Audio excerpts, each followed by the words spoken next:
Excelente día para todos y cada uno de ustedes. El día de hoy vamos a estar hablando en su programa Tu Deuda, Nuestra Solución. Estaremos hablando sobre los embargos, temas que agobian bastante a los colombianos. ¿Cuántos colombianos no han tenido por ahí su carro, su casa, su finca, su lote, terreno, un apartamento, de un momento a otro, un embargo? Y dicen los colombianos, nunca me notificaron, yo no sabía que estaba embargado, ya no puedo vender la casa, ni el carro, ni el apartamento. ¿Qué puedo hacer? Ese es el tema del día de hoy y obviamente nuevamente nos acompaña la doctora Daniela Berrío. Doctora, excelente día para usted. Excelente día para usted, doctor, y para todos los televidentes que nos acompañan en este programa, Tu Deuda, Nuestra Solución. El día de hoy vamos a estar hablando del tema de los embargos, de cómo esto afecta a los deudores colombianos, cómo inician, cuándo nos llaman, en qué momento debo de estar preocupado, qué hago cuando me llega una notificación, qué hago si no me llega una notificación y me llegó por el contrario, me avisaron de nómina de la empresa de que ya me iban a empezar a hacer las retenciones, o que voy manejando mi vehículo por allí y de repente me coge un retén y me dicen que me van a quitar mi carrito. Entonces, ese es el tema de hoy. Cómo se desarrolla, qué pasa desde el principio, más o menos cómo empiezan a decirme las entidades, desde cuándo me van a demandar, cuándo debo yo estar preparado, qué pasa acá. Doc, una pregunta que hacen siempre los deudores cuando van a asesoría es, doctor, ¿cuándo me van a demandar?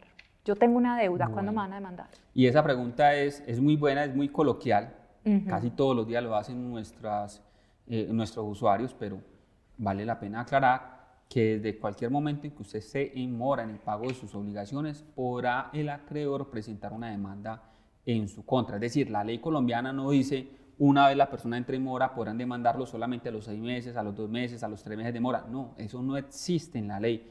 Por tanto, desde el momento que usted esté en mora o entre en mora, el acreedor podrá hacer uso inclusive de una cláusula aceleratoria y cobrar todo el crédito. Y usted podrá sorprenderse y decir, venga, pero es que yo solamente debía un mes y por un mes me están cobrando todo el crédito. Llamo al abogado que presentó la demanda en mi contra y él me dice que no hay nada que negociar y que la única negociación que se acepta es que pague toda la deuda para que pueda finalizar el proceso y retirar la demanda.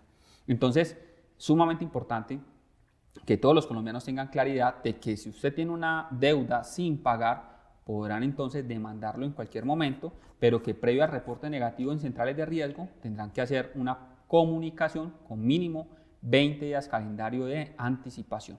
Doctora Daniela, entonces el tema de los embargos causa una gran relevancia en este programa porque mucha gente confunde embargos, libranzas, garantía mobiliaria y prenda. Es un tema que va como unido y la gente no sabe en qué consiste lo uno o lo otro.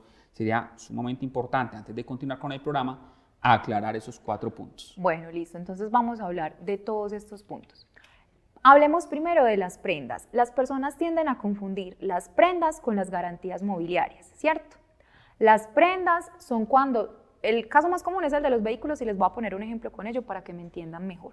Cuando tú vas y adquieres a veces un crédito de vehículo, lo dejan en prenda, ¿cierto? Sin tenencia. Usted va con su carro, pero está una prenda a favor del banco, para que me entiendan bien.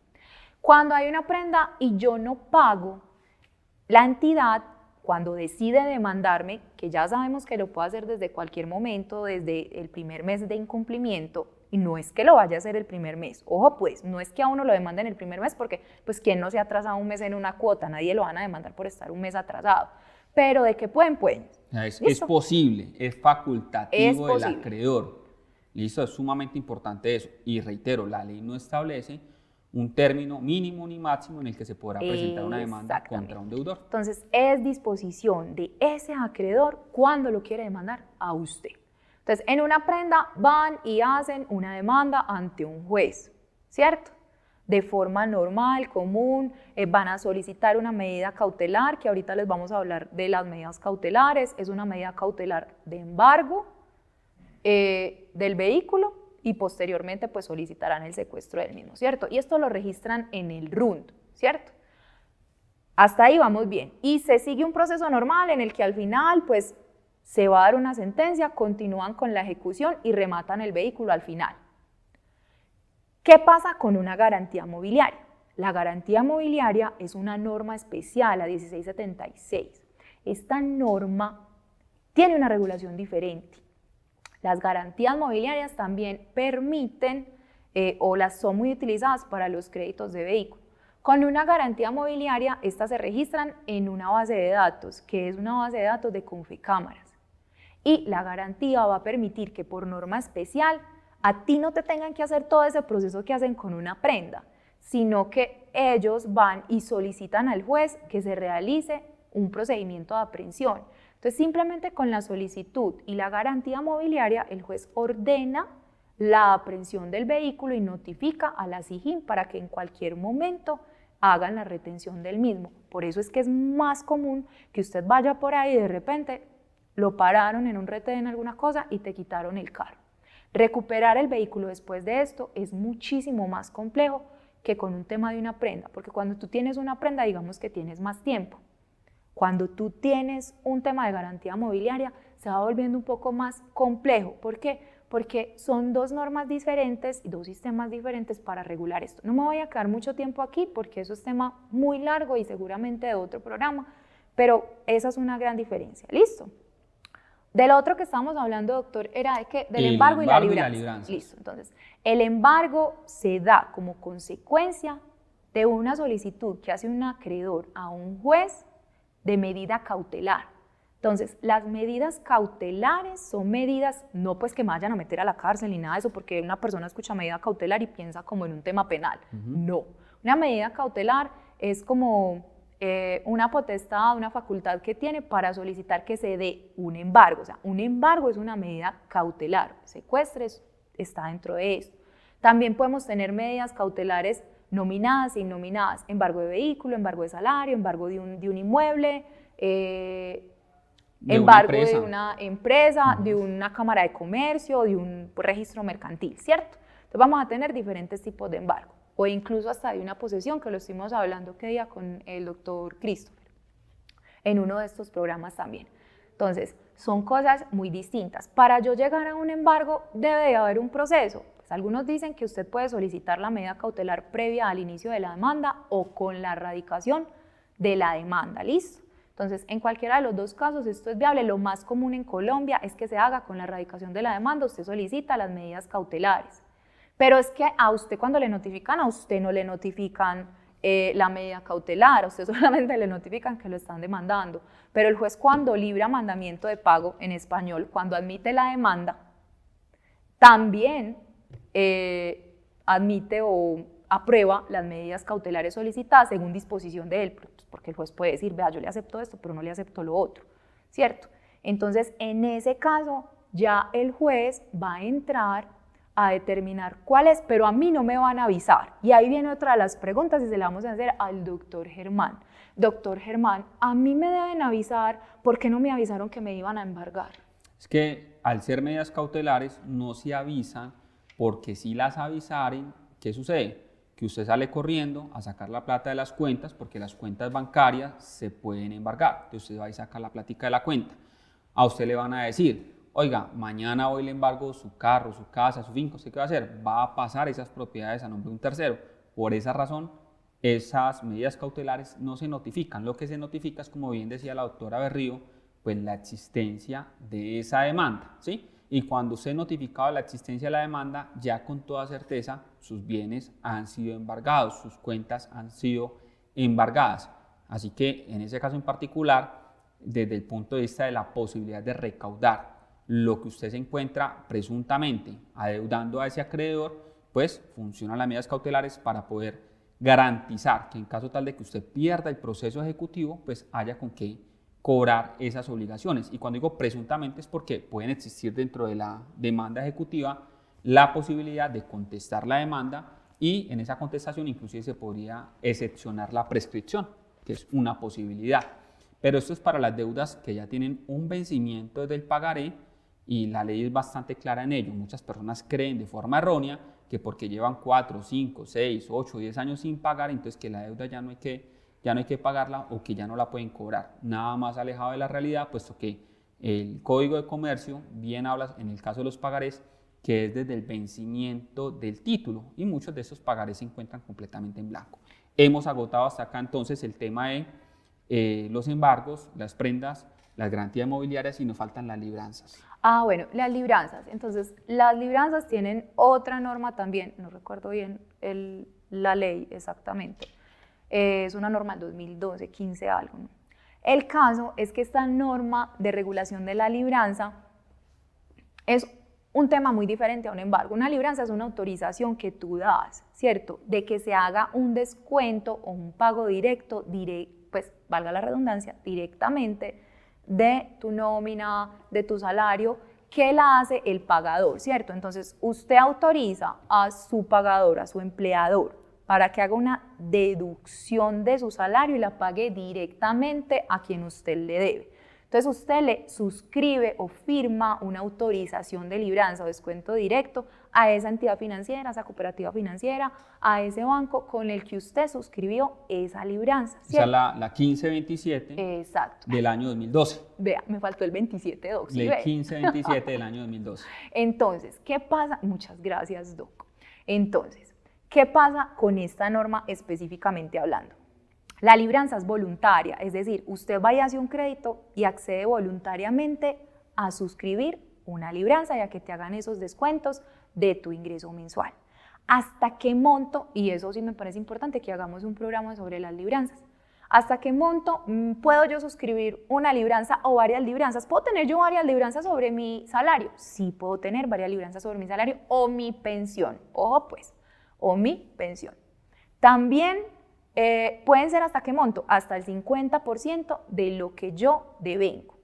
Claridad sobre eso. Y eso no es un embargo. Eso no es un embargo. Porque mucha gente dice, no, es que a mí me embargaron y ustedes dicen que solamente se puede embargar el salario mínimo por deudas con cooperativas y deudas de alimentos y que ese embargo del salario mínimo puede ir hasta el 50%, pero es que por medio de una libranza me están reteniendo un valor económico. Eso no es un embargo, es una libranza y opera de forma diferente, ¿no? Bueno, entonces vamos a ir a una pequeña pausa comercial y ahorita que regresemos les seguimos explicando sobre la libranza, sobre cómo funcionan los embargos sobre salarios y pensiones y cuál es el procedimiento cuando tenemos bienes muebles o inmuebles. Ya regresamos aquí a Tu Deuda, Nuestra Solución.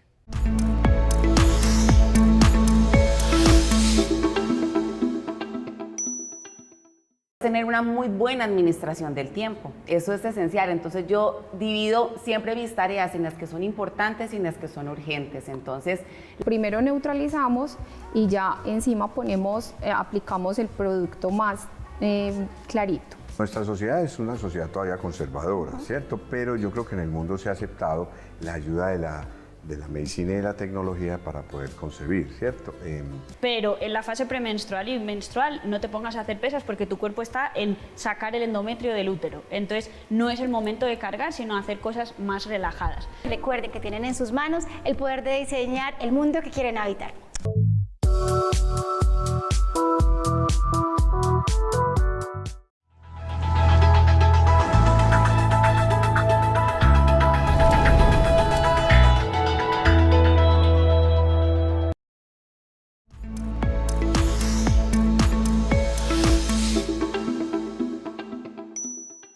Agobiado por las deudas en Colombia, el proceso de insolvencia económica es una solución a ello. Aquí, en Canal CNC, vas a encontrar toda la información legal en cuanto a eliminación de reportes negativos, proceso de insolvencia económica e inclusive temas de embargo con invitados cada semana. Así que sintoniza Canal CNC en este programa, Tu Deuda, Nuestra Solución.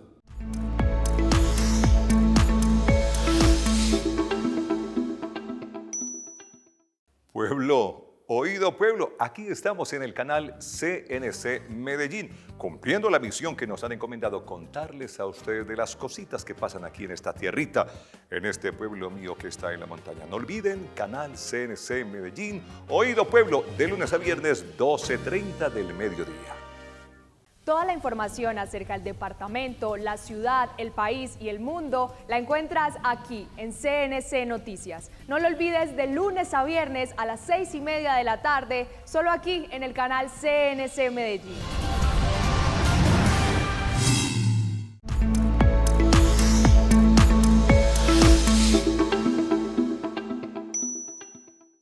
Aquí estamos de nuevo en este programa Tu Deuda, Nuestra Solución, para seguir compartiendo con todos ustedes la mejor información sobre el tema de las deudas. Entonces, íbamos, doctor Germán, con el tema de los embargos de salario y los embargos de pensiones, cómo funcionan, si sí son posibles, si no son posibles, cuáles son las regulaciones de ley para estos dos temas. Bueno, en este caso hay que entrar a hacer una aclaración sumamente importante, y es que el salario mínimo como tal es inembargable, pero existen dos excepciones a esa regla general.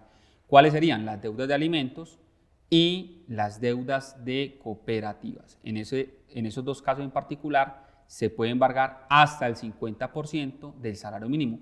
¿Qué significa hasta el 50%? Que el tope, lo máximo que se puede es el 50%. No significa que sea el 50%. Puede ser el 10, puede ser el 20, puede ser el 30, el 35, el 15%. Quien determina cuánto es un juez de la República, pero en ningún caso podrá ser el 50%.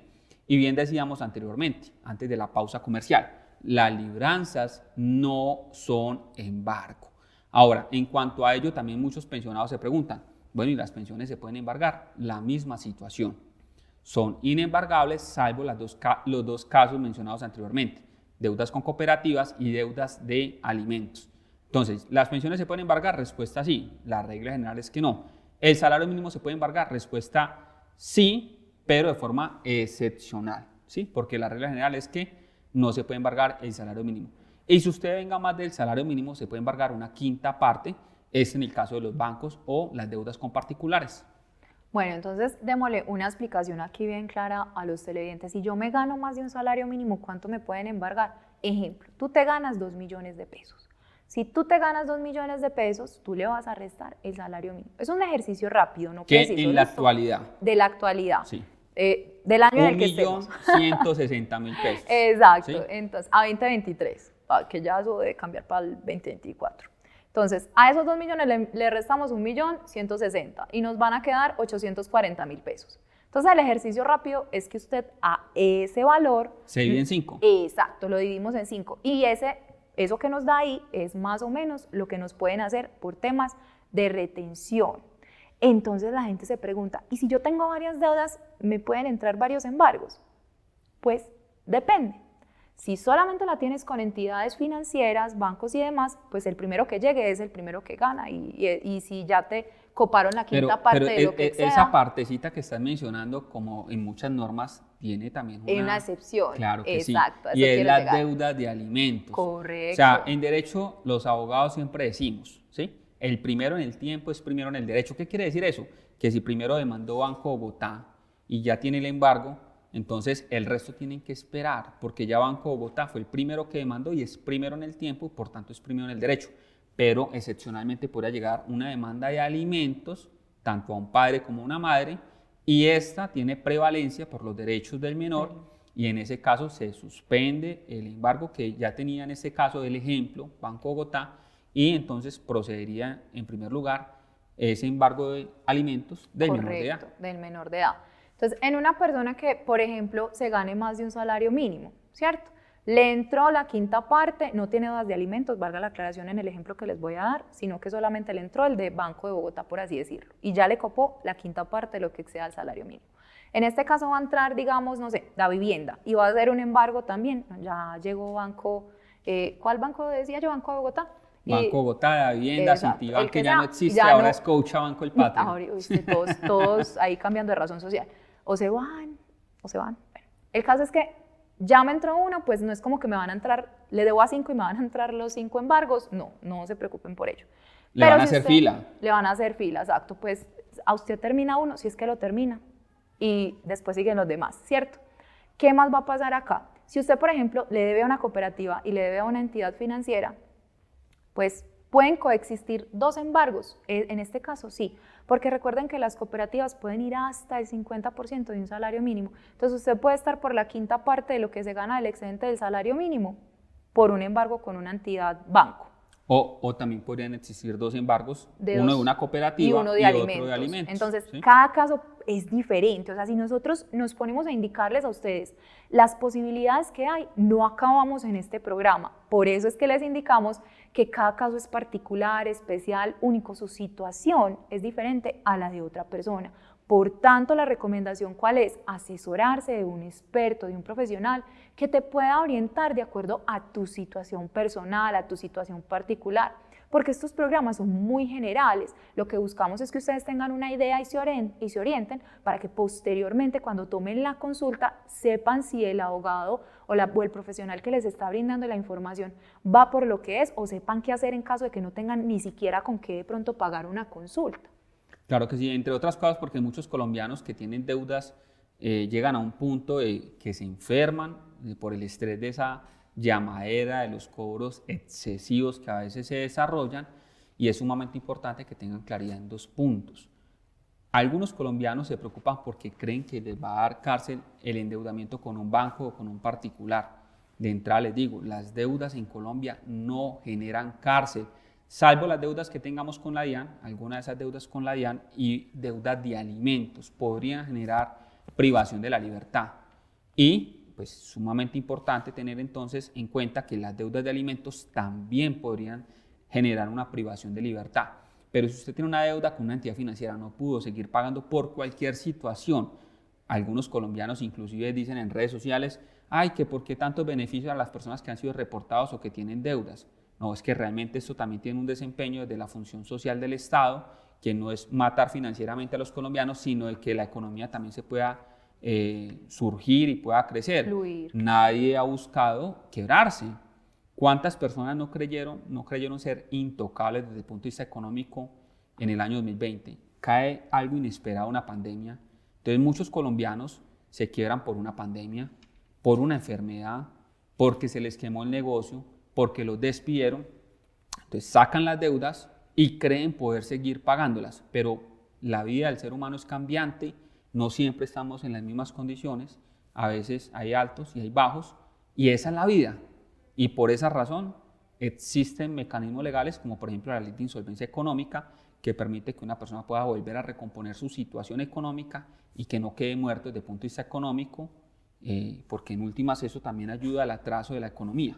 Por esa razón existen este tipo de legislaciones que pueden ayudar a un deudor a surgir nuevamente en su situación compleja que se encuentra atravesando. Así es, Doc. Esta norma es maravillosa, especialmente en los casos en los que estamos hablando hoy. Voy a hacer un pequeño continuación para terminar y explicarles cómo les puede ayudar esta norma, porque cuando nosotros tenemos algún tipo de embargo, sea de salario, o sea de pensión en los casos de excepción, o sea porque tengamos un embargo de un vehículo, de una motocicleta, de un lote, de un porcentaje de un bien, porque también es posible, de cuentas bancarias, bueno, etc., mi carro, mi moto, lo que sea, ¿qué va a proceder? El procedimiento a un crédito hipotecario, el procedimiento normal es que se dé el proceso, se dicte sentencia, dictada sentencia pase a ejecución, y cuando esté en ejecución se proceda pues como al secuestro, al avalúo de ese bien mueble o inmueble, y después de que tengamos ese avalúo comercial de ese vehículo o de esa casa, pues lo que va a proceder en estos casos cuando son bienes muebles o inmuebles es que y ya haya un avalúo, es que se fije pues como una diligencia de remate, ¿cierto? Se va a fijar una fecha y se va a realizar el remate del mismo, donde cualquier persona, porque esto es público, podrá ir a hacer una oferta, una postura por ese inmueble o ese vehículo, y aquí la persona que va a hacer va a perder ese bien, pero no solamente el bien, sino también el 30% del valor comercial de ese inmueble o de ese mueble. Entonces va a generar un perjuicio porque muchas veces eso no alcanza a cubrir la deuda que tenemos y mucho menos los intereses que han corrido durante todo este tiempo. Entonces lo normal es que cuando a ti te rematan esa casa, ese apartamento, ese lote, ese porcentaje o ese vehículo, tú termines perdiéndolo y encima de eso le sigas debiendo a la misma entidad porque no alcanzaste a pagarle ni el capital ni los intereses. Entonces se convierte en una deuda interminable. Es por ello que aquí entra, y es muy importante cuando una persona siente que no puede hacer más nada o que quiere pagar esa deuda o no tiene cómo pagarla pero quiere recuperar, entonces vamos a poder hacer uso de una norma que también llamamos pues la ley de las segundas oportunidades, que es la ley de insolvencia. Este es un salvavidas financiero, ayuda a las personas a que a través de este proceso podamos suspender los procesos ejecutivos, procesos de jurisdicción coactiva, porque recordemos que el Estado también nos puede adelantar algunos procesos y también podemos perder nuestros inmuebles por procesos de jurisdicción coactiva cuando no pagamos, por ejemplo, los impuestos de un inmueble. va a poder suspender procesos de restitución de bien inmueble arrendado, entre otros. Entonces, esta norma va a evitar que hayan remates, que se pierda el 30% del valor comercial de ese mueble o de ese inmueble, que usted pueda recuperar ese carro o esa casa, sea porque tenga con qué pagar o no. La mayoría de las personas que tienen una deuda de estas no solamente tienen esta deuda, sino que también deben impuestos, deben tarjetas de crédito, deben otros bancos. Por lo tanto, la idea es que la persona pueda recoger todas sus deudas en un solo lugar, y ese solo lugar es la insolvencia. Y a través de esto se genere una protección para el deudor, suspendiendo esos procesos, evitando que le ingresen procesos nuevos y permitiéndole dos oportunidades. Una, para que usted haga una negociación con todos sus acreedores con base en el capital, escuchen bien, con base en el capital. De ahí partimos. O en su defecto, si tú no tienes con qué pagar, pues te puedas ir a una liquidación patrimonial en la cual, a través de un proceso judicial, con lo mucho, poco, nada que tengo, pague la totalidad de mis deudas. Por lo tanto, esto está dispuesto por ley. No estamos defraudando a acreedores, no estamos haciendo nada malo, estamos utilizando una ley, una norma que nos está dando el Estado para que nosotros, deudores, personas naturales que quebramos, podamos hacer lo mismo que hacen las empresas que quiebran, que también tienen sus normas de reorganización o liquidación empresarial. Claro que sí. De hecho, hasta aquí hemos hablado de qué bienes son susceptibles de embargos: casas, lotes, terrenos, apartamentos, pero también existen algunos bienes que son inembargables. ¿Y estos bienes que son inembargables, cuáles serían? Bienes inembargables, Doc. Bueno, los que tienen, estaba haciendo aquí un proceso mental. Bienes inembargables son los, por ejemplo, los que tienen afectación a vivienda familiar o patrimonio de familia inembargable, siempre y cuando este inmueble esté libre. Listo, digo libre porque si tú tienes una afectación a vivienda familiar, un patrimonio de familia inembargable, pero tienes un crédito hipotecario, este crédito hipotecario en el folio de matrícula, en ese certificado de libertad y tradición, está primero el crédito hipotecario y después la afectación o el patrimonio. Por tanto, esa es una excepción a la inembargabilidad de la afectación y del patrimonio. Significa ello que si usted le debe al hipotecario, ese hipotecario, a pesar de ello, sí puede ejecutar y buscar compensar su deuda a través de el embargo y remate de este inmueble.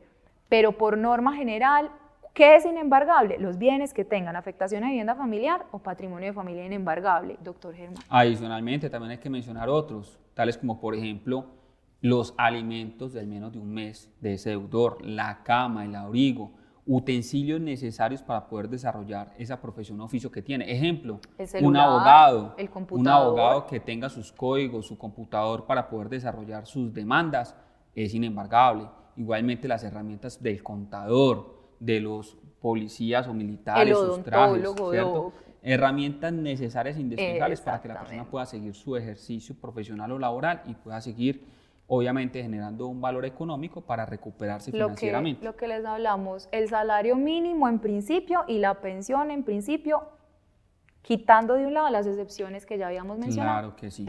En ese orden de ideas, los invito a todos y cada uno de ustedes a que nos sigan en las redes de Canal CNC Medellín y de Guerrero Abogados. Los invitamos a seguir todas estas redes y nos vemos en una próxima oportunidad en Canal CNC Medellín.